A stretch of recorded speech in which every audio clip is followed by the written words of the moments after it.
I think it's been really interesting. I've started coming into the fair in 2009, so I've seen it quite consistently from its early days, and I think what's fascinating is actually to watch the audience.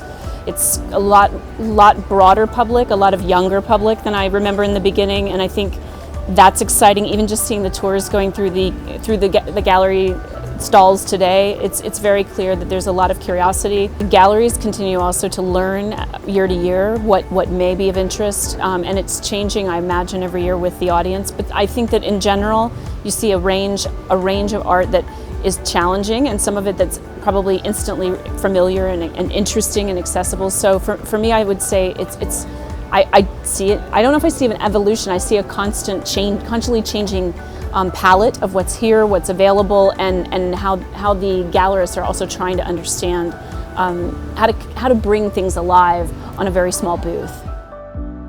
A lot of artists, if I could start thinking back to a great piece from 1966 by Yoko Ono called Play It by Trust, which is an all-white chessboard that was really to remind the world that there is opposition, but we can try to do away with opposition. We can be different, but we can find a common ground, a common board. And I think so many contemporary artists have that kind of message of let's acknowledge our differences, let's repair the wounds of the past. Someone like Kader Attia, who's doing that in many of his works. I think that art does have that power to say it and say things that are hard to say in words through images and through experiences. Art education is incredibly important because it teaches ways of thinking. I think when years ago I was teaching at New York University in the United States, and my students were all saying, I'm pre-med, I don't need this.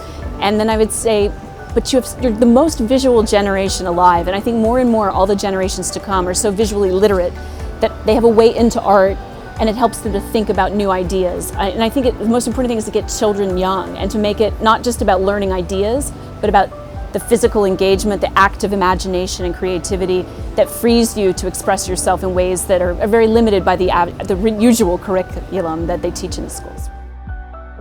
Social media is clearly, with every generation there are different ways of expressing and communicating, and I think the great thing about social media with art is that it really gets to the heart of visuality and looking. So much about art, sometimes people think I have to read 10 labels or I have to have a lecture by an art historian. Go on Instagram and look at the pictures from our Seeing Through Light show and all the people in the Kusama installation having just an amazing experience, and they're sharing it with people around the globe. So I think that ability to connect and make people look is something that's very positive about social media.